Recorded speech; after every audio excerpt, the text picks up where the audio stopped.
Hi everyone, welcome back to my channel. This is Kat.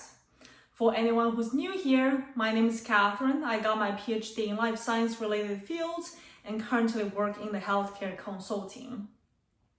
On my channel, I love talking about the intersection between life science, technology, and innovation. Obviously, just life beyond PhD. And if you like such content, don't forget to like this video and subscribe to my channel. Today, we'll dive into a very interesting topic that I kind of lightly touch upon in my previous videos, is the world of artificial intelligence and how can it supercharge the drug discovery, development, and diagnostics. In the previous video, I talked about the potential kind of replacement of AI to certain jobs that currently we humans do, such as doctors and in certain parts of diagnostics.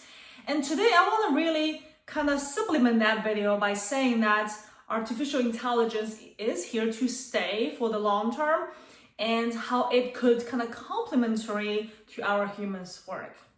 And of course, I'm gonna talk about mostly around the healthcare industry. And the reason why, I kind of continue our topic on AI is because just within my healthcare consulting work, I see more and more interest, all type of experts that are interested in AI. We're talking about doctors who, on a daily basis diagnose and treat patients, as well as companies who develop technologies around artificial intelligence, and obviously investors who are particularly interested in the artificial intelligence world. So I thought this can be a topic that we continue discuss, and it will evolve in the future. So today I really want to share with you, my perspective on how AI can be complementary to our work in healthcare. And hopefully by the end of this video, you really understand how AI can reshape the future of healthcare or drug discovery and diagnostics by supporting human expertise. To understand where we're heading, it's important to kind of look back and see where did it all come from. So AI concept is really not new, right? It dates back all the way to 1950s when the computer scientists like Alan Turing and John McCarthy asked, can machines think? And through the decades, AI has been through the ups and downs. And I think there's a term called AI winters because it's just so hard to imagine that machines can actually think for themselves, and they only kind of exist in kind of the virtual world or the imaginary world on the movies, in the TV shows. And early AI programs can solve the math problem. That's what we historically think machines can do, is to really supercharge the mathematic or the analytic part of work, but they weren't anywhere close to kind of human intelligence, particularly around creativity. But fast forward to the last decade, a lot has changed. Advances in computing power, massive data sets, and deep learning algorithms have moved AI from kind of really the theory to real world applications. If you just look at industry like the car industry, right? The self-driving cars, or the computer science, where it is really the front runner in the artificial intelligence, the ChatGPT, the image recognition, the creation of different arts, the Mid-Journey, right? Like there are just so many AI applications out there that fascinate you every day. So the question is, where are we today, particularly in healthcare? So in this video, I want to kind of talk about three aspects. One is the drug discovery and development, and the second is diagnostics, and the third is clinical decision support. This is, just throughout, if you think about a patient journey, you need a drug you need drug discovery that takes decades, if not 20 years, to diagnosing a patient, monitor a patient's progress and prognosis, and lastly, how you decide how to treat patients for therapy selection. So I think it's just throughout the patient journey how AI could be involved and could help or support human work. So first of all, right, really on the drug discovery side, traditionally how we think about drug discovery is, it takes some lab work, and then you need animal models to validate toxicity, validate efficacy, and then you move on to the non-human primates, again, the safety studies, and then you do the clinical trials, phase 1, 2, 3, that cost billions of dollars, 10, 20 years. That is pretty much how we think drug discovery works. But with the support of AI, this program, this timeline, this cost have been dramatically reduced. So think about just drug discovery. Typically, you do the screening in the lab, let's say, very traditionally from the animal screening, small molecule screen, biologic screens, antibody screens. So you can kind of predict what part of that molecule or that protein is more druggable by kind of predicting its 3D structure. And that can massively advance and shorten the timeline of discovering a potential molecule. And companies like in silico medicine have already kind of moved the AI-generated drug candidates into clinical trials. And that is a very interesting model. I mean, with the whole NIH or just many national guidelines supporting non-animal studies will really push this forward in the future. And second is really the diagnostics. And I kind of touched upon on my previous video about how likely that pathologists might be replaced by AI in the future.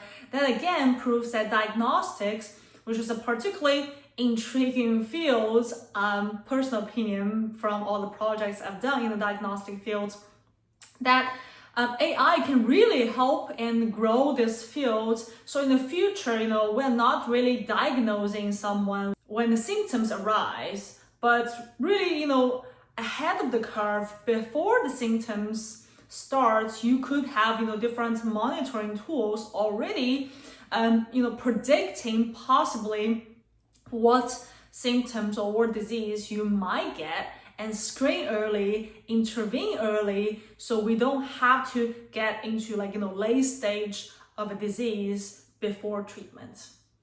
And I honestly think that diagnostics is such a critical step in human health that it shouldn't be like diagnostic. It really should be testing or monitoring, right? You want to really follow an individual. That's how we say, personalized medicine or personalized diagnostics. You want to catch that early, and in order to do that, you need advanced technologies, like you should wear a monitor every day in order to predict certain things, or you should record your daily activities, and to really combine that with your family history and other diagnostic tests as a combo in order to monitor and test at individual level to ensure that you can catch things early. I mean, nonetheless to say that AI could play such a big role because they're going to be massive data sets that need AI to come in and see what are the trends that it can catch and analyze. And again, use pathologist example, right? Those slides that used to be kind of diagnosed or seen by pathologists with human eyes. Now AI can first of all improve the yield by catching really small changes. Second is the speed. It can scan hundreds of slides in a couple minutes, dramatically improve the efficiency of diagnosis or monitoring. And third, really it'll lower the cost just because you improve efficiency and speed. And lastly, I think every client from our projects ask about clinical decision support. Is would a tool that integrates multiple tests in order to kind of interpret the clinical data be helpful for clinicians or clinical labs? And the answer is always yes, with of course a little doubt on how good it is. But like any technology start at the beginning, that is to support the clinical decision made by clinicians. So it would be great, let's say in the case of transplant, you have donor and recipient, right? Instead of manually look at different tests to match the donor recipients, and sometimes you have human error, the list goes on with manual human labor. AI really can improve by looking at the patient history, look at the donor's history, look at look at the clinical tests done on both individuals, and see who will be the best match. And they can improve the successful transplant and reduce the complications post-transplant. So there are just numerous examples on that front really can improve and support the benefits of AI being a complementary tool in addition to human knowledge. Because at the end of the day, you do need a clinician to be there and look at the results to make sure that there's no mistakes in matching, because it does take years of experience sometimes to match a patient and a donor. So you can tell by all the examples I gave you just now, AI is really kind of helping or facilitating or speeding up the process of the drug development, the diagnostics, and clinical decision. It's really there to support humans' work. It could reduce the manual labor, save time, save cost. And I think the rise of AI, particularly now, is post-COVID, there's a large shortage of labor. People cannot find, like clinical labs, a perfect example, they just cannot find technicians or pathologists to do the amount of work in the lab. So AI is really to fill the gap, right? It is not there to replace human labor to a degree. It is really to make it more efficient, to make the work less labor intensive.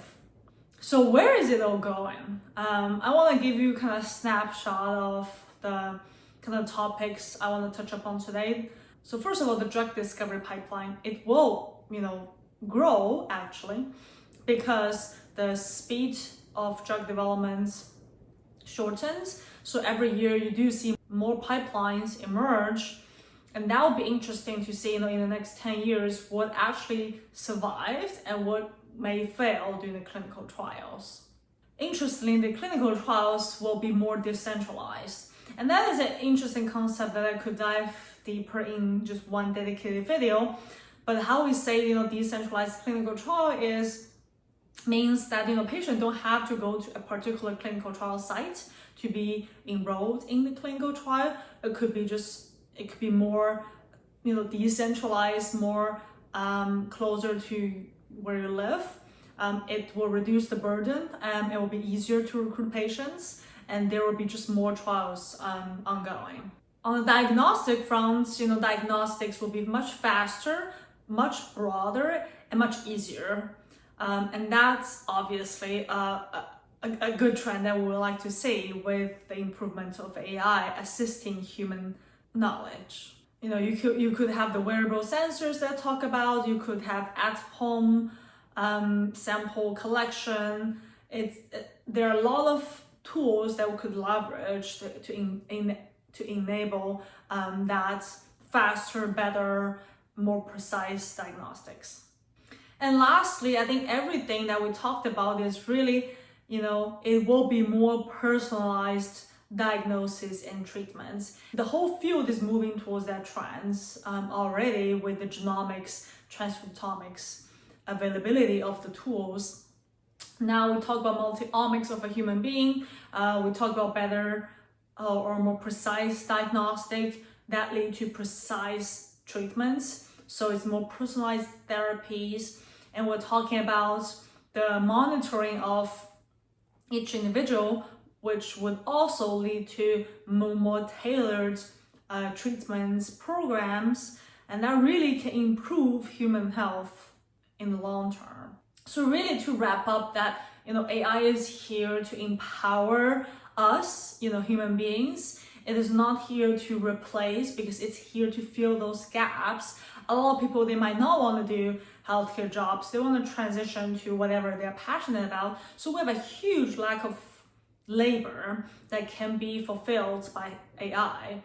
And this would also at the same time really move life science or healthcare forward, resulting more drugs in discovery phase, more precise diagnostics, and more personalized treatments. If you like this video or just found that interesting, don't forget to like and subscribe to my channel. Leave any comments on your thoughts on how artificial intelligence would supercharge the healthcare industry, and your opinion on if it's going to replace or just complementary to human work. Well, thank you so much for watching. I will see you in the next one.